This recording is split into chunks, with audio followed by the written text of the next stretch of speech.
First off, I want to apologize for not getting this review out to you guys sooner. Some things in my personal life got on the way, and I wasn't able to go see this movie when I wanted to. But now I did, and I'm ready to get this review done for you guys. Now let's get started.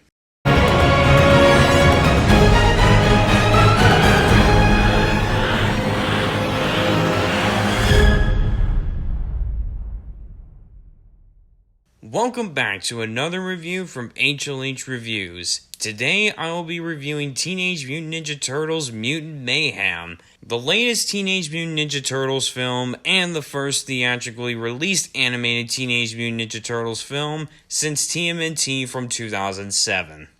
Teenage Mutant Ninja Turtles is one of the most important pieces of my childhood. I grew up watching both the 1980s and the 2003 cartoons, as well as the 90s movies. Yes, even Teenage Mutant Ninja Turtles 3.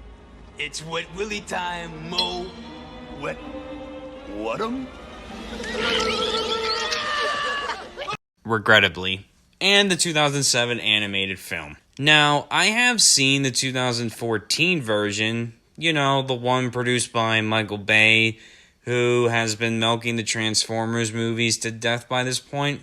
Yeah, I saw that one, and it was one of the worst theater experiences of my life. It was so bad for me that when they announced the sequel, I didn't even bother wanting to watch it. For right now, I don't have a desire to watch the sequel just yet. I'm sure I'll get around to it someday, but I just don't have a desire to watch it right now. So when this movie was announced, I was hyped for it. One of the things that got me intrigued is that it was going to be produced by Seth Rogen and Evan Goldberg. As well as one of the things I heard Seth Rogen say is that the movie was going to focus on the teenager aspect. The teenage part was always the most underexplored part. I'd always thought it would be really interesting to explore them in that way. And I was all for to see where that was going to go.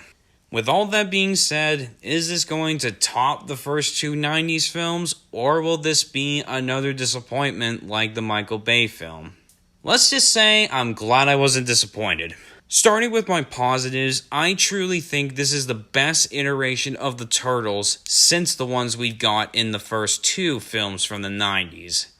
You really get the sense that Seth Rogen and Evan Goldberg and pretty much everyone involved with this movie, they understood why this property is beloved by all. They do a really good job of showing that throughout this film without rehashing or bogging down the same origin story, as it's already universally common how the Turtles came to be mutants. There are things in this movie that can stand on its own while being divisive, which I will get to. The characters all around are likable, especially the Turtles themselves. They do a good job of nailing the teenager side of the characters that they wanted to go for, and it is well executed. You have the Turtles, even though they are mutant or monsters to the humans, they have these childlike human emotions and tendencies. Even though they live underground, they just want to be accepted by society and be accepted like the sentient beings that they are. We never really got to see that, even in the two 90s films, as they just accept things the way they are. Here, they're curious about why the world is the way it is, and they just want to be accepted for who they are. The cast is fun in this, even the kids they cast to voice the Turtles. They were well cast and have a great chemistry with each other, and I will be stoked to see where the kids go on from here as the Turtles. The biggest standout performances for me were Jackie Chan as Splinter and Ice Cube as Superfly. Ice Cube really is just a persona when he acts in films. When you see Ice Cube in a movie, he just simply has that Ice Cube persona of his, no matter what character he plays. I enjoyed his performance as Superfly because it matches his persona with his snark and aggressiveness, but it's done in a nice, charming way. 6 in the morning, police at my door. Jackie Chan's Splinter just simply shocked me. I loved his version of Splinter. Really sorry, Splinter. Some of the guys wanted to get pizza and I tried to talk them out of it. You ratted us out. Hey, don't use that word that way. I mean, it's 2023. Sorry, Dad. While I felt unsure of how to feel for him in the first 2 acts, by the 3rd act, his version blew me out of the water. He was funny and has this father overprotection love for the Turtles, which has always been there, but for me is at its strongest here. I also loved the art style of this film.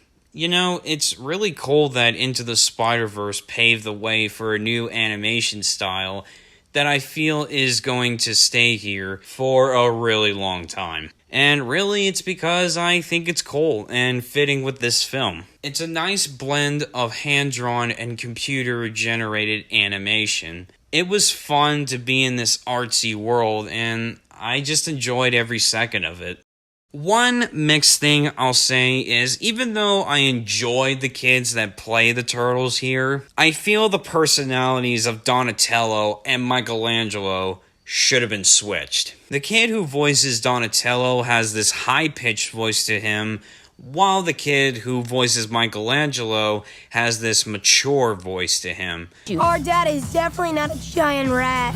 Eat danger for breakfast. Actually, I eat pizza with bits of waffle. Michelangelo, to me, as a lifelong fan of this property, has always been the immature one, the one who likes to party and have fun, while Donatello is a bit more mature than Michelangelo. The kids do a good job, though, and I'm sure I can get easily over it. I just feel the personalities of the two characters should have been switched. In conclusion, though, I enjoyed Teenage Mutant Ninja Turtles Mutant Mayhem. For me, it's the best film of the Turtles we got since the first 2 films from the 90s, and thank God I had a much better experience with this one than whatever the hell I watched in 2014. So, you should definitely check this film out if you're a fan of the radical pizza-eating turtles. There's plenty to enjoy, while it may have a little bit of nitpicks. Check out this film in theaters with your friends and family, and when this film gets released on home media, buy it. Thank you guys for watching this video. Feel free to let me know how you felt about this film in the comments down below. And to see more reviews from me in the future, don't forget to subscribe. Have a blessed life, and in case I don't meet you, good morning, good afternoon, good evening, and good night.